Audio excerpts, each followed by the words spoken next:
Comme un rituel, même si en réalité il n'en est pas un, le Conseil des ministres du gouvernement ivoirien, sous la haute autorité du président de la République Alassane Ouattara, honore toujours ses rendez-vous sans ménager d'efforts.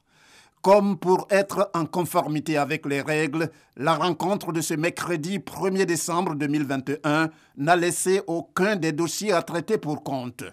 Les décisions pertinentes prises au cours de cette journée démontrent encore que le président de la République et les membres du gouvernement font tout ce qui est divinement possible pour ne pas manquer le coche quant à leur détermination à se mettre à la disposition du peuple. Des décisions autant que l'on peut en prendre.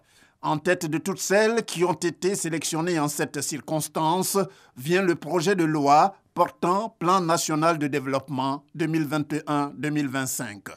Dans l'élan des PND précédents, le PND 2021-2025 vise à soutenir la croissance économique et à accélérer la transformation structurelle de l'économie par l'industrialisation, le développement du capital humain et le renforcement de la gouvernance de façon à hisser notre pays au rang des pays à revenus intermédiaires de la tranche supérieure à l'horizon 2030. Dans cette dynamique, le PND 2021-2025 projette une croissance économique moyenne de 7,65% sur la période 2021-2025 contre 5,9% sur la période 2016-2020. Une mesure en appelle une autre. Il s'agit encore d'un projet de loi qui, cette fois, concerne l'enseignement technique et la formation professionnelle. Un projet de loi d'orientation de l'enseignement et de la formation technique et professionnelle en Côte d'Ivoire qui détermine les principes généraux d'une réforme globale. Cette loi fixe de nouveaux principes de gouvernance et de financement du dispositif de l'enseignement technique et de la formation professionnelle et de l'apprentissage.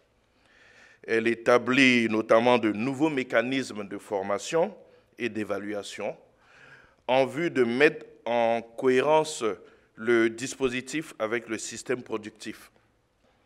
Elle consacre notamment le partenariat école-entreprise.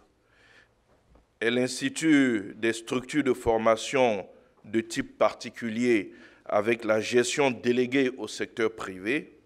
Cette loi introduit de nouveaux modes et de nouvelles modalités de formation et d'évaluation qui intègrent, entre autres, l'alternance, la validation des acquis de l'expérience et la certification des compétences techniques et professionnelles.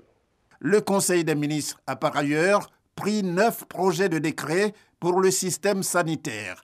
Des mesures avec pour objectif principal d'améliorer les conditions de travail des agents de santé. L'essentiel de ces projets de décret porte sur le ministère de la Santé, de l'hygiène publique et de la couverture maladie universelle en liaison, bien entendu, avec tous les ministères concernés.